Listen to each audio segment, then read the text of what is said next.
Namaste dosto. Last time I told you about my terrifying yet challenging trip from Delhi to Leh, and if you thought it couldn't get any worse, oh my god, you are so wrong. It got so much worse.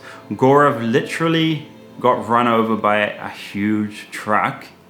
I had to pass Zoji La Pass alone and in the rain, and then on the way to Jammu from Srinagar, I took a wrong turn and took the most remotest path I've ever been on in my life. Oh my god.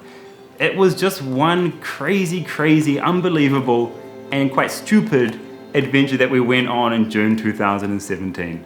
So as you guys know, we got to Leh and I needed to rest because my shoulder was busted up, and it took 6 months to heal the shoulder. But I stayed in bed for a few days until I could, physically ride a bike again. And Gaurav and I decided to go to Pangong Lake. Now Pangong Lake, that ride is one ball-busting ride. It is the hardest ride on your nuts you'll ever do in your life. That's what I felt, and that's all I was thinking the whole time. The roads are just so bad. There's not much tar sealed road. It's mainly dirt road and a lot of stones.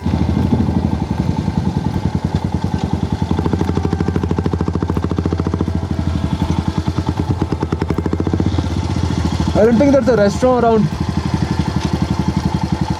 I just want to put on my gloves. Okay. We'll rest here for good 5 minutes. Give rest to your shoulder. It's been a lot of off-roading. And you're even riding on sand, a lot of sand at some point. You're in this rocky sandy desert. And you're going through these massive boulder valleys. Literally valleys of boulders and then sandy deserts. It is a crazy beautiful ride, but it's very difficult. And so we got to Pangong Lake, and after that I just needed to chill. And I mentioned our trip to Pangong Lake because right now the Chinese and the Indian Armies are having a standoff there.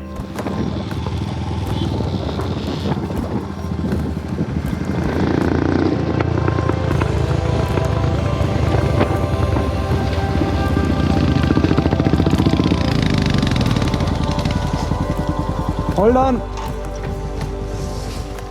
This is the highest saltwater lake in the world, and China controls part of it and India controls part of it. The border falls right on this lake, and China is busy right now pushing the Indian army back and taking more territory from India.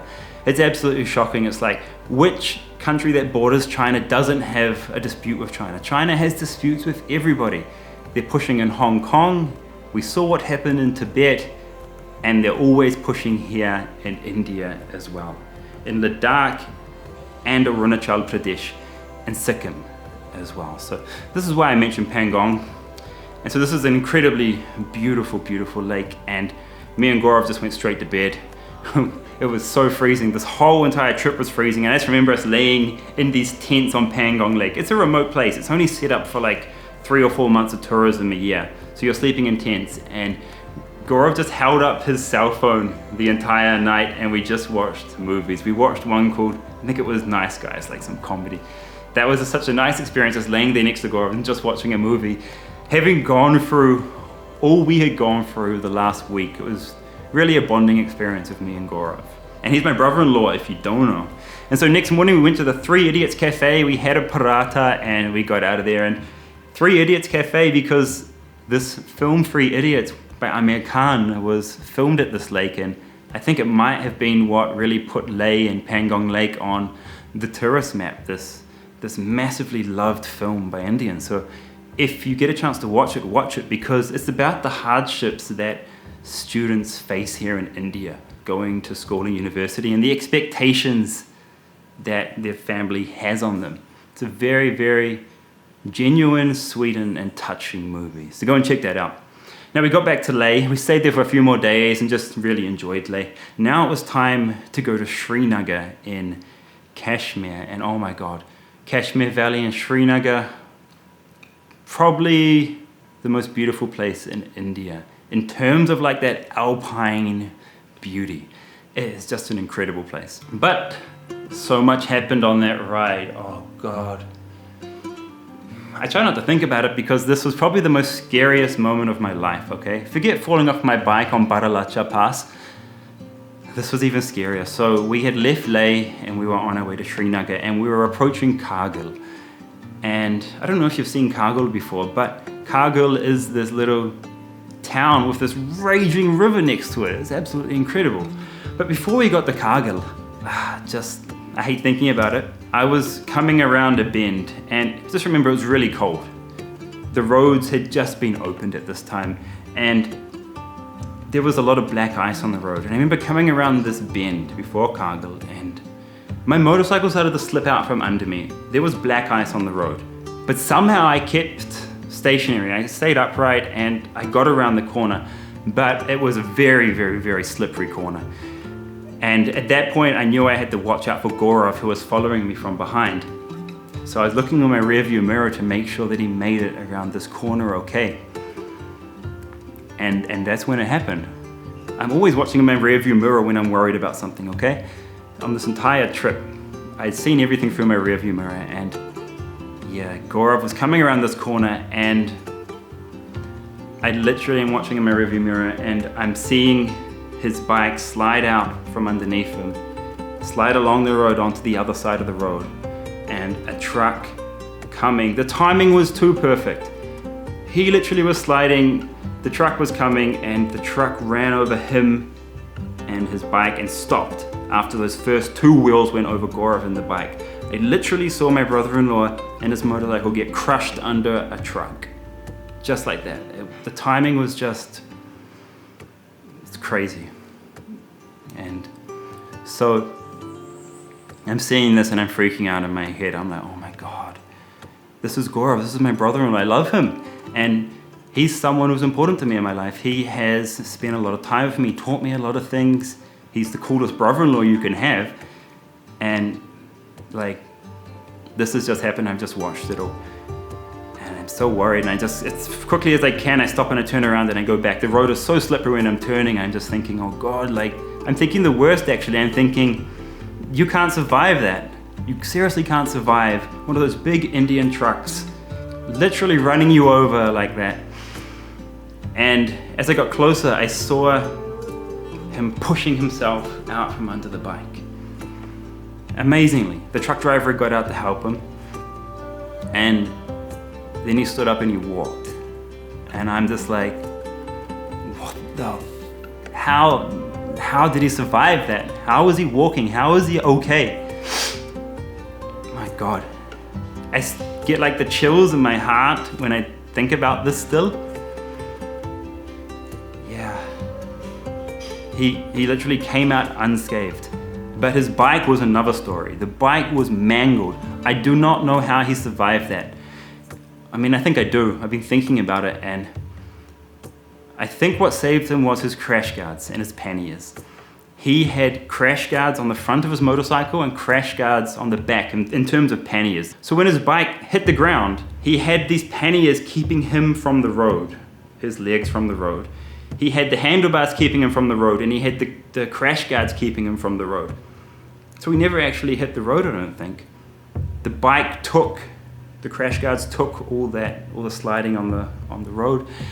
And when the truck came over him, I think the truck came over the crash guard, and the crash guard kind of kept some room between him and the truck's tire and the leg. The crash guard kind of folded down like that and actually protected Gaurav's legs. So the truck kind of ran over the crash guard, and that protected his legs, and it kept the buffer from him. And then that rear pannier also stopped the truck from kind of falling down on him. So yeah, incredibly lucky that happened. He could just walk away from literally being run over, and it looked like he was crushed by the truck. But his crash guards saved him. That's what I think. Yeah, I just did not think you could survive that, what I saw in my rearview mirror. But yeah, I think something was watching out for Gaurav that day, because I haven't asked, we didn't talk about it afterwards, you know, like, it's not something you talk about because it was such a harrowing experience for us both. And I wonder if what he felt was going to happen at that time, what happened to him, what went through his mind. So yeah, something to be said for having those panniers and those crash guards on your bike, okay? Then we waited and we found a truck that was going to Srinagar. We put Gaurav's mangled bike, it was so mangled. There was no way you could ride it. It was done. The wheels were bent. Everything was just bent. The petrol was leaking out of it. It was just gone, you know. And we lifted up the bike with these other truck drivers and put it on the back of a truck, and Gaurav hitchhiked with them to Srinagar. And I just remember worrying, and Manish was really worried as well about him, like worrying about who he's with, these truck drivers. Truck drivers are fine, but you just never know when you might be with the wrong people, right? So I stopped my motorbike and I made sure I took photos of the truck that he was in and got their number plate and all that kind of stuff. Turns out he was fine. That night they didn't cross Zoji La Pass. They spent it at a truck stop, cooking food in the cab of the truck and sleeping in the truck, and they got to Srinagar the next day. So all was fine. I think he paid them 3,000 rupees, something like that. But now I had to cross Zoji La Pass alone, okay? And Zoji La Pass is scary as hell. It's the last mountain pass until you get to Srinagar, until you drop down into this incredibly beautiful green, lush, alpine Kashmir valley. And you know, the thing was, it was raining. Like, what more could go wrong? Why is it raining, and why do I have to do Zoji La Pass in the rain? So Zoji La Pass, it's scary as hell. You feel like you're above the clouds and you're looking down and you can't see the ground. It's a steep fall down, and most of the roads are, well, they were mud now. They're dirt roads when it's dry, but now they were mud roads. And you just feel like your bike can slide off the cliff and you'll never get found again. So before you get on Zoji La Pass, they write down your name in a book and everything else to make sure you make it, I think. So I'm doing Zoji La Pass alone and in the rain. Now it's one way, okay? Either trucks are coming up or going down. And right now trucks are coming up. And so that's why Gaurav couldn't get down to Srinagar that same day. They had to wait until the next morning to go to Srinagar.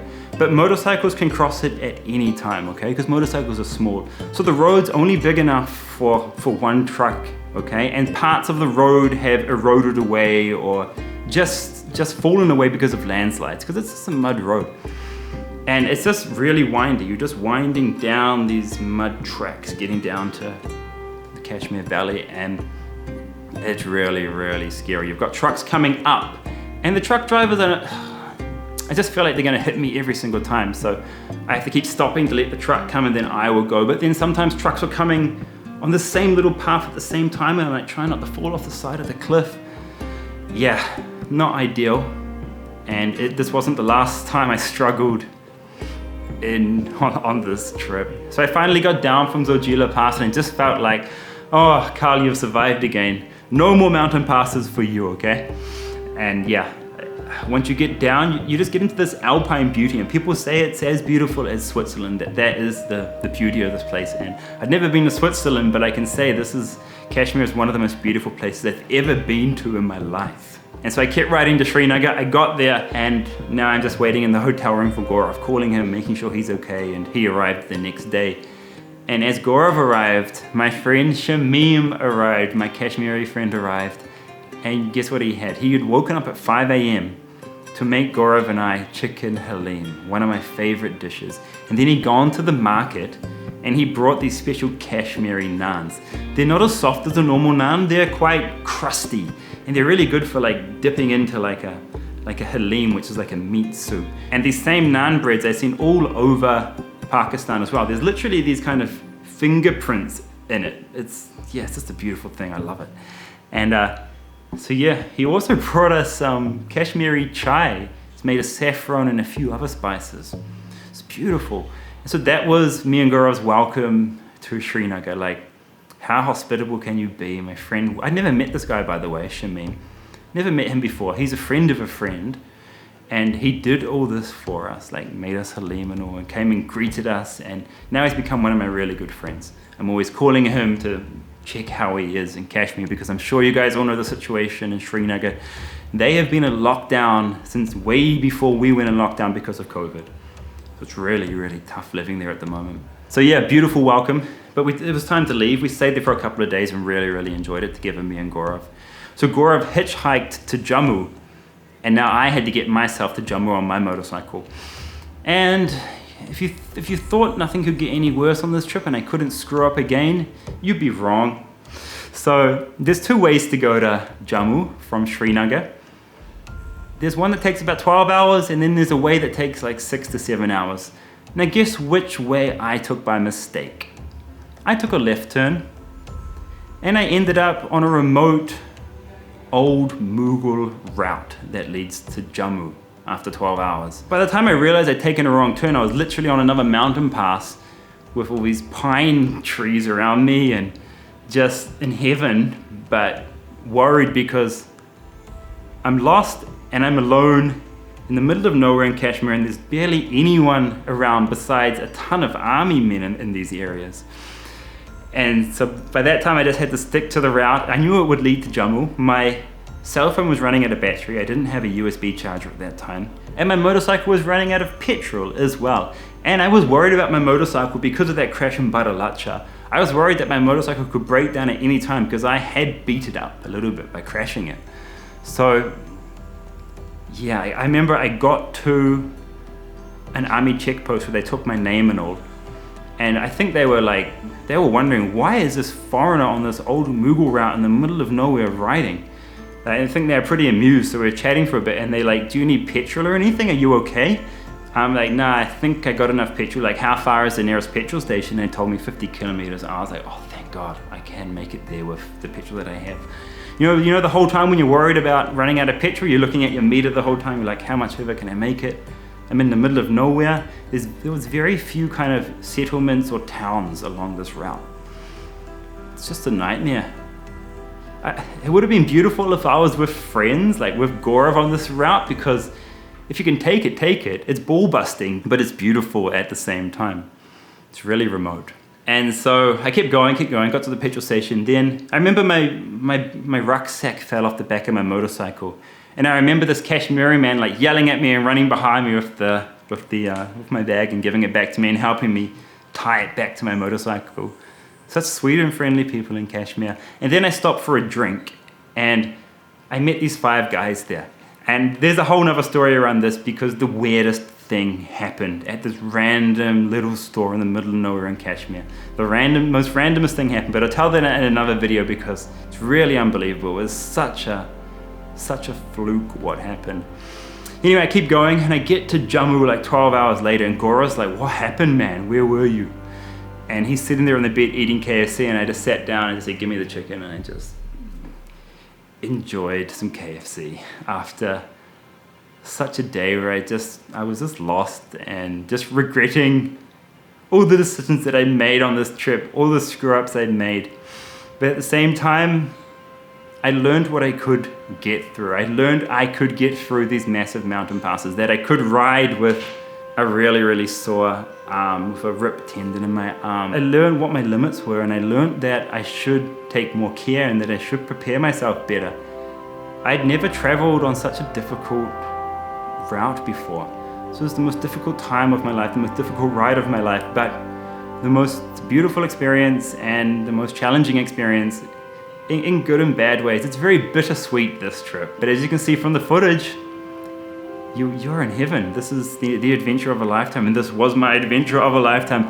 I don't think I can have another trip like this again. I don't think it will happen. I think this was a one-off experience that me and Gaurav were lucky enough to experience and to learn from, okay? To learn our limits and to learn to prepare better. So yeah, I want to hear from you guys. What was your most difficult travel experience? What did you learn the most from? Because we learn the most from the hard times, right? From our struggles, basically. So yeah, tell me in the comments, what was your most difficult travel experience and what did you learn? Jai Hind.